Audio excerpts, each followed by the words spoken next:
Ebit GAD dikenal sebagai musisi dengan lirik lagunya yang syarat akan makna dan tak pernah lekang dimakan waktu. Terbukti lagu-lagu lawasnya hingga kini masih nyaman didengar di telinga. Karya-karyanya bergenre folk pop, country, dan soft rock yang dikemas dalam format balada. Tema lagunya juga beragam, tidak hanya tentang cinta, banyak juga lagu-lagu yang bertemakan tentang alam, sosial, politik, bencana, religius, dan keluarga.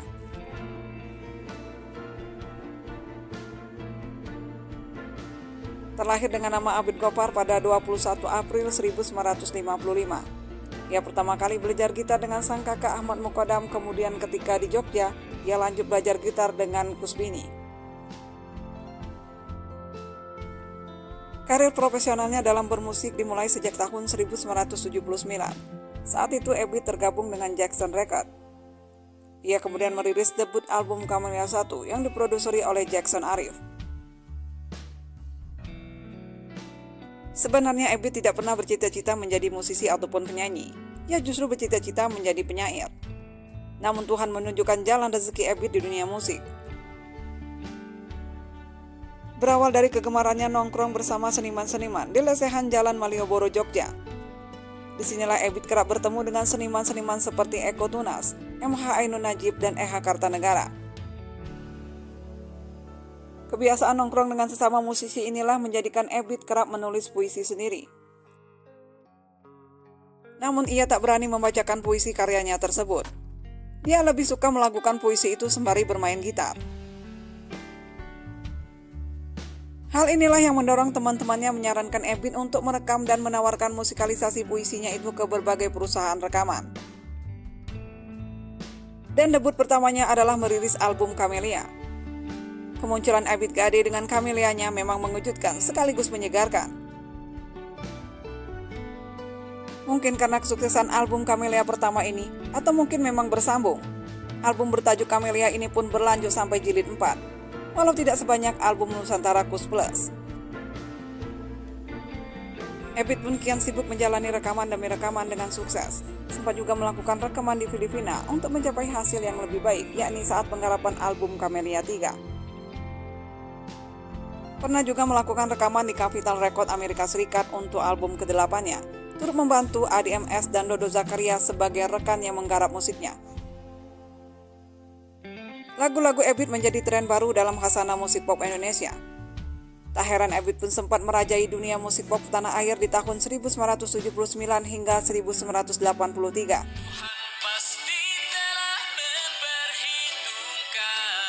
Kawan coba dengar apa jawabnya. 7 tahun lamanya Ebit mengerjakan rekaman di bawah label Jackson Records. Tapi di tahun 1986 Jackson Records tutup, sehingga Ebit terpaksa keluar dari label yang telah melambungkan namanya.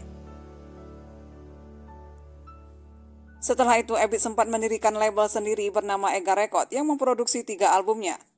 Album Menjaring Matahari, Sketsa Rembulan, dan Seraut Wajah. Sayang di tahun 1990 Ebit sempat memutuskan vakum dari hingar-bingar industri musik. Dan barulah di tahun 1995 ia kembali merilis album berjudul Kupu-Kupu Kertas. Setahun berikutnya di tahun 1996 merilis album Aku Ingin Pulang. 2 tahun berselang, Ebit kembali mengeluarkan album Gamelan yang memuat 5 lagu lamanya yang diaransemen ulang musik gamelan oleh Dwiki Darmawan.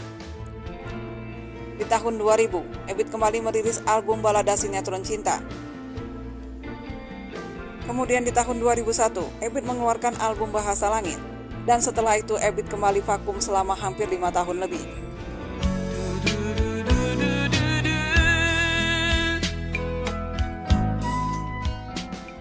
Semua lagu-lagunya Ebit ditulis sendiri. Ia tidak pernah menyanyikan lagu yang diciptakan oleh orang lain, kecuali lagu Surat dari Desa yang ditulis oleh Oding Analdi, dan juga lagu Mengarungi Keberkahan Tuhan yang ditulis bersama dengan Presiden RI dulu Susilo Bambang Yudhoyono. Selama perjalanan karir bermusiknya, Ebit juga kerap melakukan show, sama halnya seperti penyanyi Indonesia lainnya. Tapi walau ada penontonnya, show-show Ebit GAD tidak pernah sampai membludak penonton. Oleh karena ini jugalah supaya bisa menghasilkan pemasukan, beberapa promotor selalu menyelipkan Ebit di tengah-tengah show penyanyi lain. Ebit jarang diundang untuk full show, tapi lebih banyak diundang sebagai bintang tamu. Ketika diwawancarai salah satu majalah musik yang berjaya di era itu, meminta pendapat Ebit tentang show-show-nya yang tidak pernah penuh dengan penonton. Ebit pun memberikan jawabannya. Mungkin itu benar, tapi bukan berarti saya tidak bisa mengumpulkan penonton. Karena selama ini Ebit hanya sekedar pengisi acara, tidak pernah diundang full show. Mungkin kalau full show, saya bisa saja mempersiapkan sesuatu jauh lebih baik, kata Ebit. Sebenarnya Ebit sangat ingin mengadakan pertunjukan tunggal, tapi dulunya tidak ada promotor yang bersedia mementaskannya. Mereka lebih suka bikin show dengan aturan atau konsepnya sendiri. Dengan keadaan inilah membuat sebagian masyarakat menilai Ebit GAD bukanlah penyanyi panggung, tapi lebih cocok sebagai penyanyi rekaman.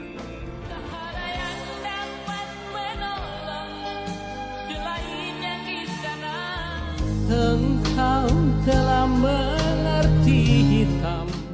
Ebit pun menyadari penilaian masyarakat tersebut karena memang dirinya berangkat dari rekaman, bikin beberapa album lantas menjadi hits.